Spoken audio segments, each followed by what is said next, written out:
Semangat pagi. Yeah. Orang bodoh kalah sama orang pintar. Orang pintar kalah sama orang cerdas. Orang cerdas kalah sama orang yang beruntung.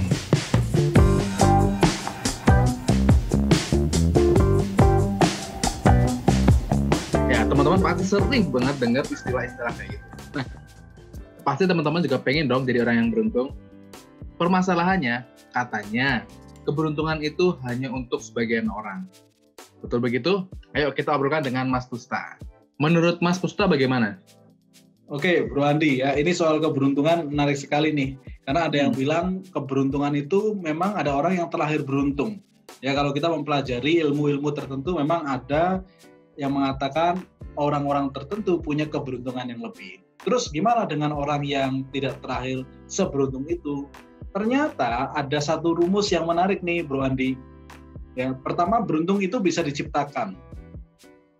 Ya, beruntung bisa diciptakan dan rumusnya beruntung sama dengan persiapan plus kesempatan plus action. Wah, keren banget ya. Beruntung bisa diciptakan. Betul. Berarti kita pengen tahu banget nih tentang rumus-rumusnya nih. Oke teman-teman, beruntung sama dengan persiapan plus kesempatan plus action. Persiapan, kita coba bahas satu-satu ya. Pertama, persiapan. Persiapan artinya sebelum kesempatan datang, kita sudah melakukan bagian kita. Ya seringkali kesempatan datang tapi kita belum siap. Ini mau ada promosi nih, kita belum siapin diri kita. Itu mau ada beasiswa tanggal sekian ditutup, kita belum siap dengan apa yang harus kita lakukan. Jadi persiapan di sini adalah melakukan bagian kita. Misalnya, ya teman-teman pengen dapat beasiswa. Sebelum kita udah tahu nih, oke saya mau dapat beasiswa S1, S2, sebelum pengumumannya datang, kita sudah siapkan bagian kita. Nilai-nilainya, proposalnya, alasan, itu semua sudah kita siapkan. Sehingga ketika pengumuman datang, kita tinggal bisa punya waktu cukup untuk submit gitu ya. Kalau kita mau dipromosi misalnya jadi manajer, posisi kita masih staff atau supervisor, ya kita bangun, siapkan diri kita dulu. Kita lihat skill-skill yang dibutuhkan oleh manajer seperti apa. Seorang manajer itu harus bisa ini gitu ya. Kemudian kita kuasai dulu skills-nya lewat training, lewat belajar dari atasan, baca buku sana-sini. Jadi kita siapkan experience kita, knowledge kita dulu. Jadi ketika ada kesempatan, baik ada promosi internal atau di luar, kita bisa raih kesempatan itu. Kalau kita pengen close atau deal bisnis, ya kita lakukan bagian kita ya. Kerjakan yang baik, kenali calon customer atau calon partner, kemudian siapkan diri, presentasi sebagainya.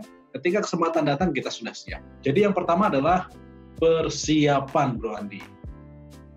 Oke, keren banget ya. Berarti kita perlu bersiap-siap dulu. Sebelum minta ujian, kita harus siapin dulu ladangnya ya. Ya, artinya kita harus siap-siap dulu yang pertama. Yang kedua adalah kesempatan. Kesempatan maksudnya gini, ya kita sudah siap-siap, tinggal kita menunggu kesempatan itu ada. Kesempatan adalah peluang yang muncul. Ya banyak orang mengatakan kesempatan hanya sekali. Nah kadang-kadang saya punya pendapat yang berbeda, sama seperti Richard Branson ya pendiri Virgin Group, dia mengatakan kesempatan itu seperti bis.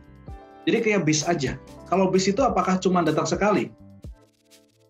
Enggak, bis itu datang berkali-kali kan, dia akan datang terus, datang lagi, datang. Jadi kesempatan itu selalu datang. Pertanyaannya kita saat pas bisnya datang kita udah siap atau belum gitu.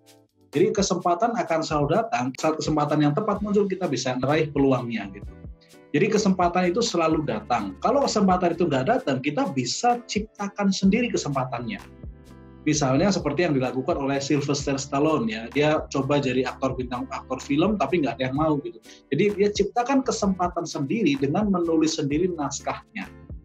Ya naskah dia jadi aktornya meskipun nggak semudah itu, tapi artinya dia ciptakan kesempatan sendiri. Ya, jadi faktor kedua adalah kesempatan, baik kesempatan yang datang sendiri atau kesempatan yang Anda ciptakan. Nah, yang ketiga, tadi kan beruntung sama dengan persiapan plus kesempatan plus action. Kalau sudah persiapan, sudah ada kesempatan, tinggal actionnya. Saat peluang muncul, take action, ambil peluangnya. Gitu ya, kadang-kadang orang sudah siap, sudah ada kesempatan, tapi dia nggak ambil actionnya, jadi dia nggak berhasil ya. Jadi begitu lihat kesempatannya, ya sudah, kita langsung ambil peluangnya ya. Kadang-kadang kita belum siap 100%, tapi peluangnya ada, kita bisa ambil ya. Dan action ini bukan hanya sekali, tetapi berkali-kali sampai berhasil gitu. Jadi kita sudah siap-siap, lihat ada peluangnya, kemudian kita langsung take action, lagi dan lagi sampai akhirnya berhasil. Dan ketika sudah menuju tangga keberhasilan itu, orang biasanya ngomong loh, ih beruntung banget ya, beruntung banget Nadiem Makarim sudah kembangin Gojek, beruntung banget Jack Ma sudah masuk ke bisnis ini, beruntung sekali Bill Gates waktu itu dia jago komputer. Semua orang bilang beruntung.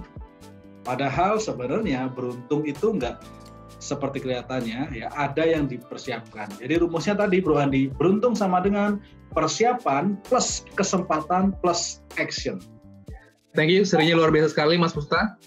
Jadi teman-teman, ternyata keberuntungan itu hanya untuk sebagian orang. Betul, sebagian orang yang melakukan persiapan, kesempatan, dan action. Jadi teman-teman, pastikan kita menjadi orang yang beruntung dengan persiapan plus kesempatan dan yang pasti action. Salam sukses luar biasa.